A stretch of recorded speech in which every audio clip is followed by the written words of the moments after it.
This is Zen'n'ish.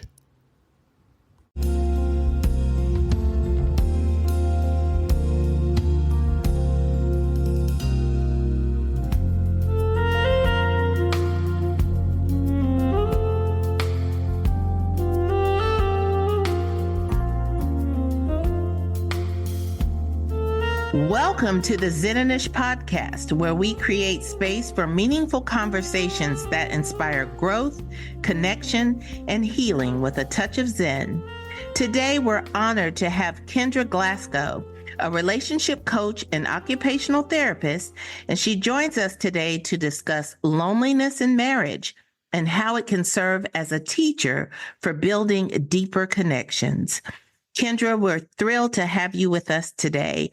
Could you please share a little about yourself, your journey, and what led you to this work? Sure, and it's truly a pleasure to be here with you, Dr. Kiki.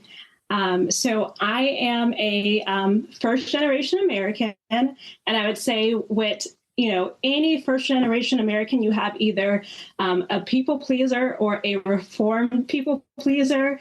And I'm going to claim the latter. All right. So at an early age, I understood that the preferred career path for me and my brothers were either engineer or doctor.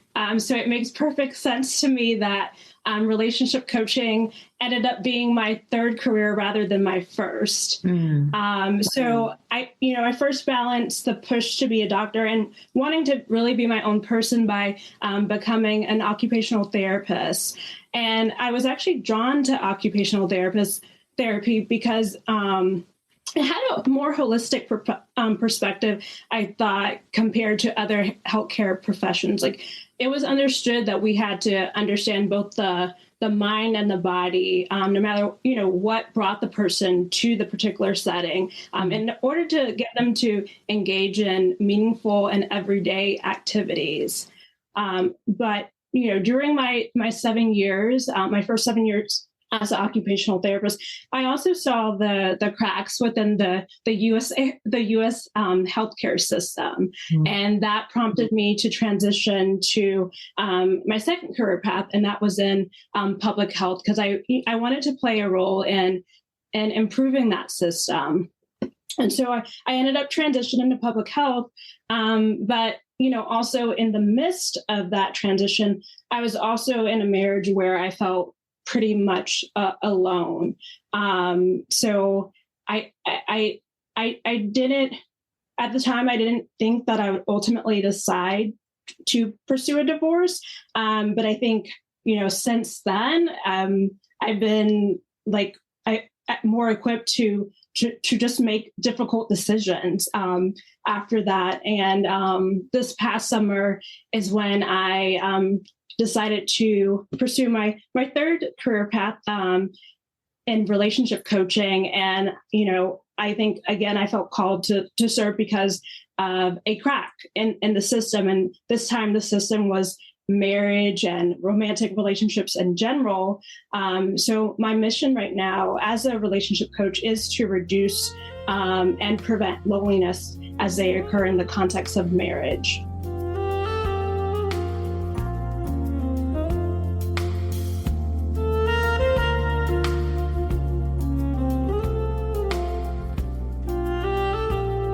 Wow. Fascinating journey. It's pretty cool. So let's jump into the loneliness aspect.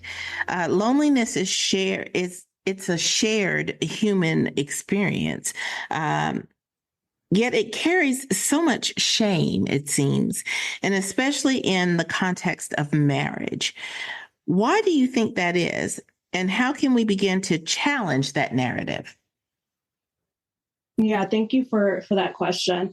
I think that there's still a very common misconception that, being alone and feeling alone are the same thing. And they really aren't.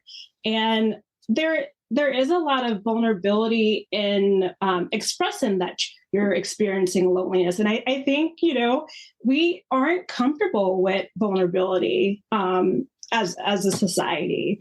So, one of the biggest lessons I learned what experiencing loneliness as a married woman is that like it actually feels way lonelier than when you're experiencing it as a single person.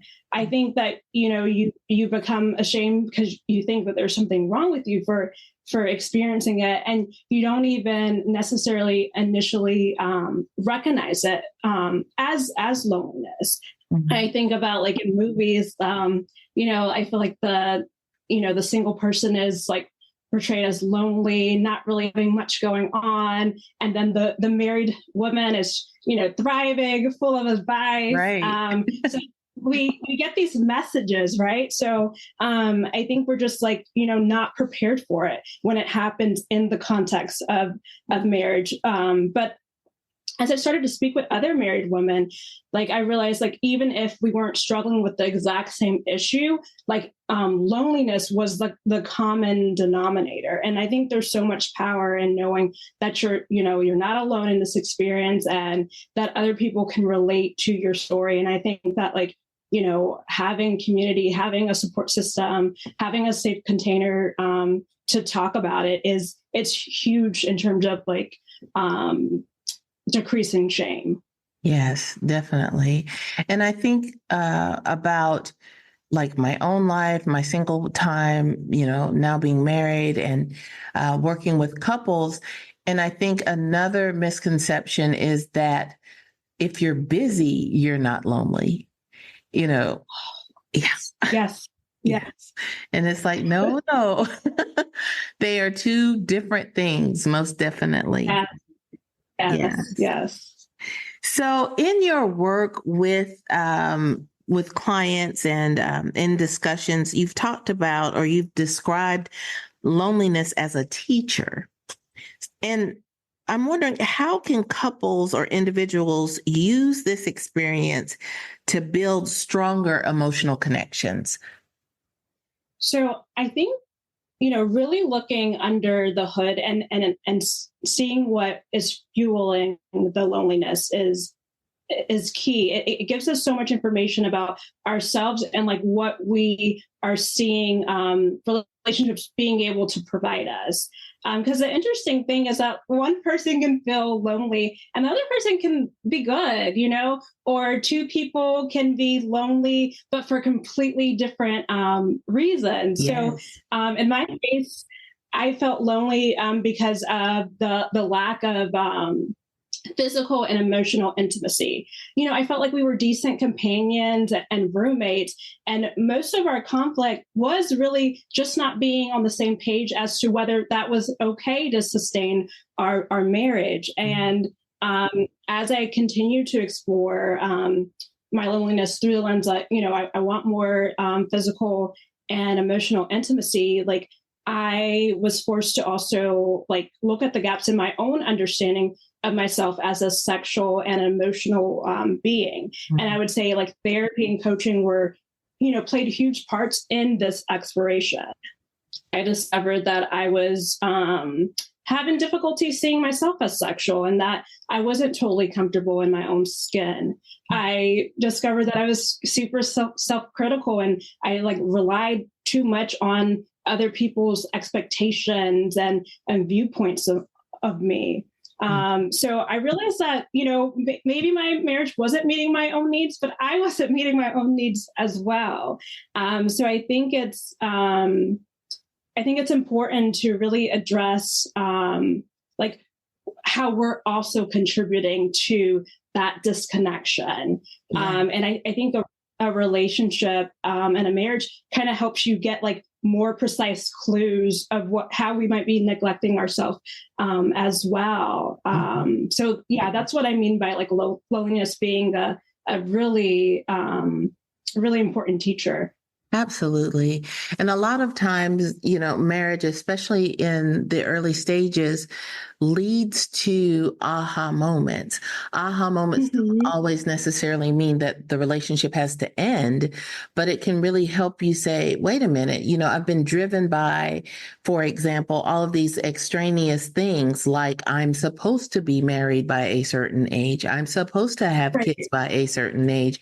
They're supposed to be in all the things and I'm supposed to take them And all of these extraneous things are supposed to make me feel fulfilled. And loneliness, what is that? Hey, how did this So, happen? yeah. I did everything right. Right. So what is this feeling? Like a lot of times you have to help clients come to, the realization of what the name of that feeling is, because they're like, what do you mean? My life is so full, and it is, but is it full of the right things? And are you filling your cup with that fullness? Right. Yeah.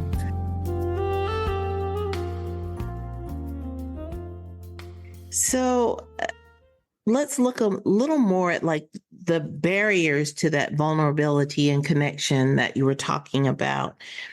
What roles or what role does social conditioning play in shaping our approach to relationships and intimacy? Yeah, social condition definitely plays a big part. I think, and I think we kind of discussed this earlier, is that we can thank social conditioning for the emphasis on like dating to get married versus like dating to explore and figuring out who you want to be in a relationship. We can thank social conditioning for kind of unconsciously going up that relationship escalator. Like we all know that this is the checklist, right? We want to get married, we want to buy the house, we want to have the kids, and we don't even like really question how we got to this checklist to happiness. And then I would say we can thank social conditioning for that discomfort with having direct communication about like sex and intimacy. I don't think our society does a great job with like preparing us to be in relationships. I think it's kind of like personal finance. Like we should have courses like early on, like that kind of go into relationship literacy. We're not comfortable talking about sex and intimacy, but somehow we all know that marriage is the ultimate life goal and accomplishment. And I feel like it's fairly recent that women have been encouraged to explore their sexuality beyond just for like reproduction obligation purposes. And men, there's still so much emphasis on like sexual function and performance being indicators of their worth and their masculinity. So I think it's important that we kind of like really understand the constraints that social conditioning has on our capacity to connect with each other. And I think also, society has played a large part, especially in the past, on women feeling that the goal is the pleasure of the partner. Like your pleasure, your intimacy was not anywhere in that. It wasn't discussed. Right. So, So, and in the past, a lot of times those feelings had to stay in the shadows. It's like, I'm doing what I'm supposed to do. Everybody's happy. Then I need to soldier on. But we're in a place now where, like you said, like exploration is okay, but no one's really been taught how to do that. What does that look like? So, yeah. Very good point there. So, what are some common barriers to vulnerability and effective communication in marriages, and how can couples overcome them? Great question. I would say the main barriers to vulnerability and communication that I've seen and also have experienced are the over-reliance on spontaneous conversations, the focus on being right, and then what we make vulnerability mean. And when I say over-reliance on spontaneous conversations, I think back on how I'm sure my ex-husband used to dread hearing my urgent knock on his home office door, because once again, I was declaring that this would be the time that we solve all our relationship issues because, I was here for it. It didn't matter what he was occupied with. I had my concerns to get them off my chest and into his ear. So I would say like one lesson I learned when it comes to communication, that the right time for you to talk might not be the right time for your partner to talk. And that makes all the difference.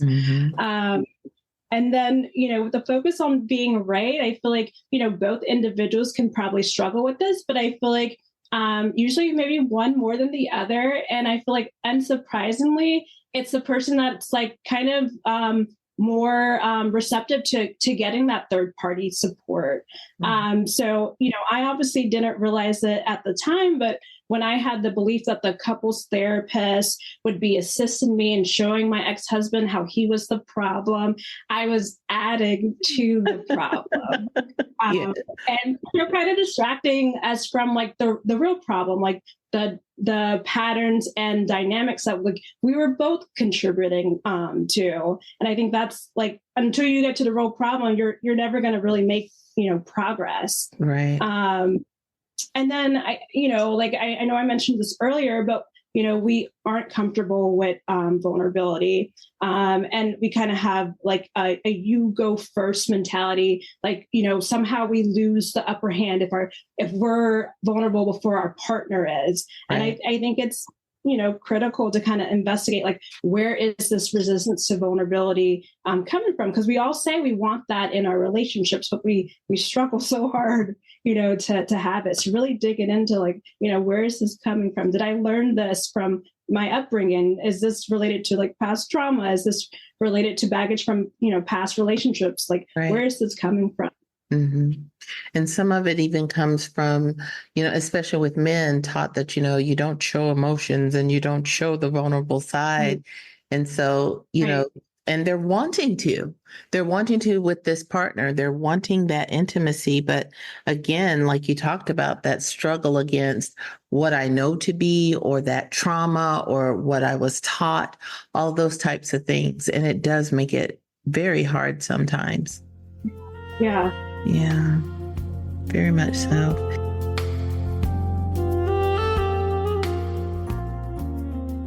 So you talked about the fact that you are a first generation American. And my question is, as a first generation American, how has your upbringing influenced your understanding of relationships and self-discovery? Yeah, thank you for that question. So I would say, growing up and to this day, my dad, will always say, like, don't share family business. Like, there's just like this essence of like, privacy and secrecy. Like, you got to be careful, like, who you tell certain things. And I know he meant so well with this guidance, but it wasn't as helpful when I applied it to my marriage. I think it resulted in me like, suffering in silence and shame longer than I really needed to when it came to dealing with loneliness in my marriage. So like, if I was, speaking with my younger self, I would probably say like, don't suffer alone in silence, and, share your truth in a safe place. Yes. And, I had that sheltered upbringing that you typically associate with immigrant parents. They took a risk. They take the huge risk to come into the U.S. So they want to minimize the risk that their children experience. But as a result, I was a late bloomer when it came to dating and relationships. So like, my first serious boyfriend was actually my ex-husband. So I really did have limited like experience in terms of like dating to explore and to like figure out like what my preferences were and what I really wanted from my relationship.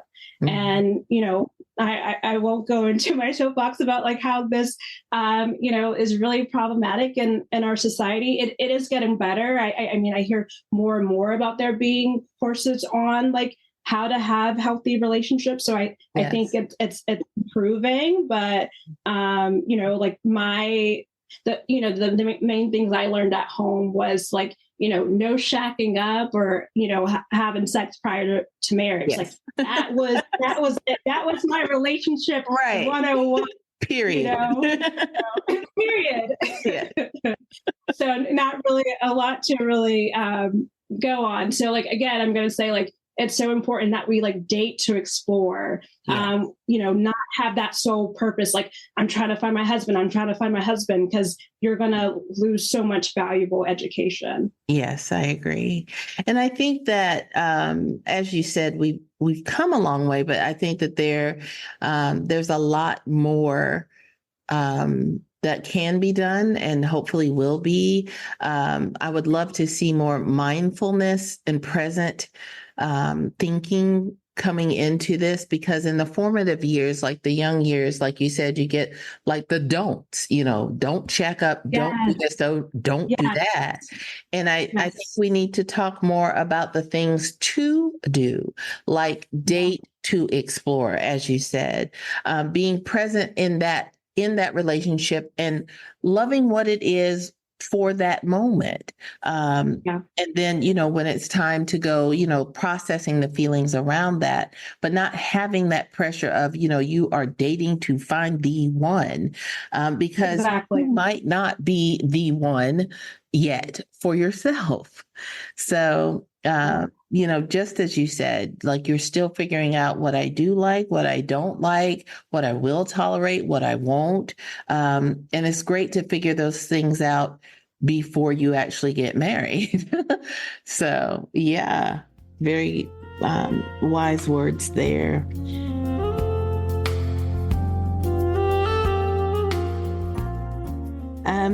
So you've gone through both marriage and divorce.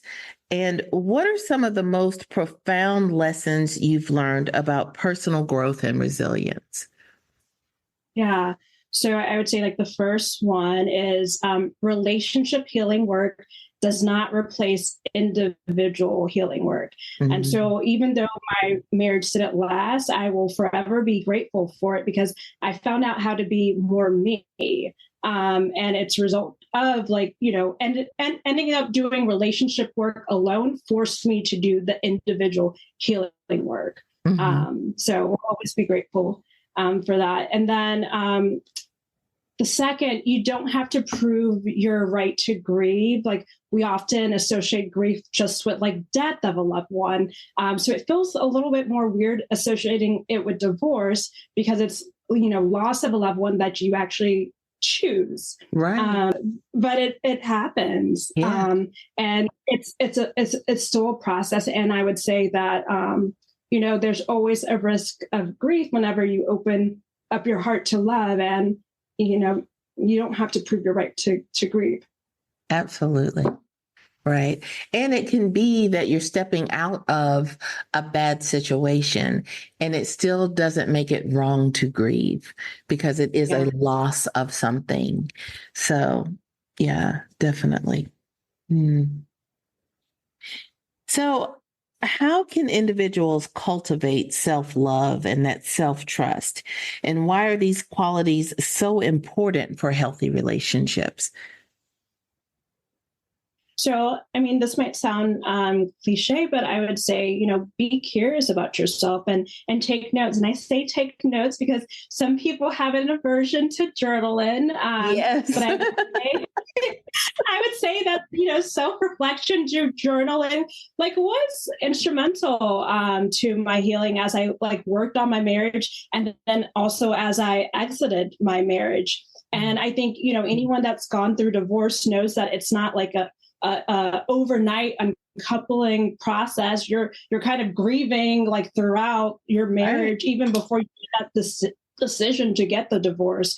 And I think, without self-love, without self-trust, you're always going to feel like stuck and a victim of your life circumstances. And you're always going to feel like you can't make a decision, because you're going to either think you don't deserve change for the better, or you're going to require 100% certainty that everything is going to work out perfectly. And we know that doesn't really work. Right. And, at the end of the day, your partner isn't meant to provide you with self-worth. And I think that comes from having self-love and having self-trust. And I think a lot of times we go into relationships and we don't realize that we have this expectation that our partner's going to give us self-worth, but we do, and it's not completely our fault.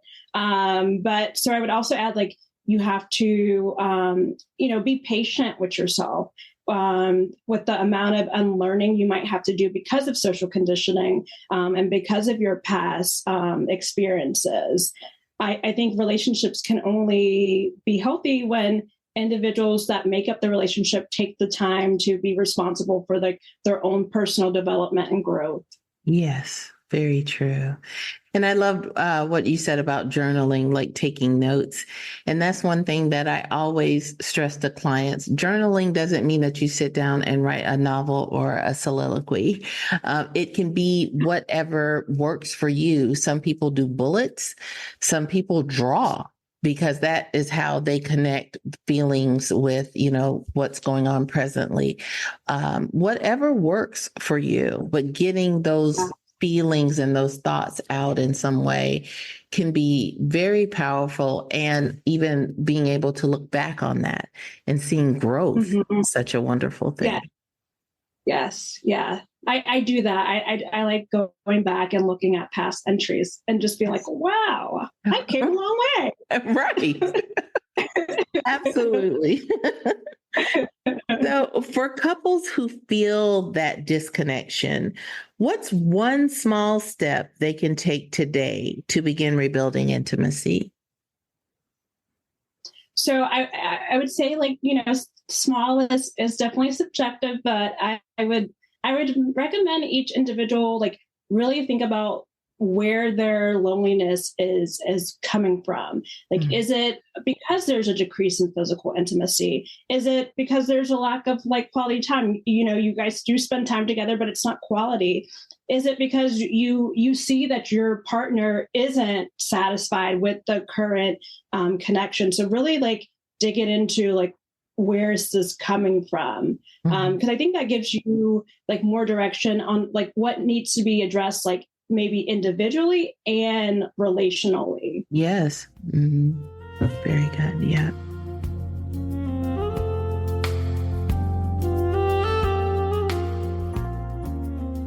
So, Kendra, for listeners who resonate with this conversation, what resources or next steps would you recommend to help them navigate their relationships or personal journeys? So I actually do have a set of free downloads on different relationship and intimacy topics. Great. That I can have people request via email if they're interested. I would say, like, one of my most popular downloads, which I think is telling, is how to set up your first relationship check-in, which is a communication tool. And what's nice about the relationship check-in is that it provides us with a way to, like, not over rely on spontaneous conversations to address all our relationship issues. Right. So it's, like, scheduled. It can take on whatever format works best for the couple. And there's so many like, free templates online, like I think of, like, Radar or Gottman's State of the Union meeting. Yeah. So yeah, right now the best way to reach me is, like, the old school way, by emailing me. But I'm also on social media. So yeah. Yeah. And it's such a good point about the spontaneous conversations. They definitely have their place and can be very positive, but there are many times when they come up because there is an issue. There is a conflict already. And we don't always want that to be the start of our conversations. Right. Yeah. Like, set us up for success here. Yes. Right. Kendra, thank you so much for sharing your insights and experiences with us today. Your work and your story are truly inspiring, and I thank you for sharing this time and space with us. Thank you for having me. Yes. And thank you for tuning in to Zen'n'ish podcast. If today's conversation spoke to you, don't forget to subscribe, share, and leave a review.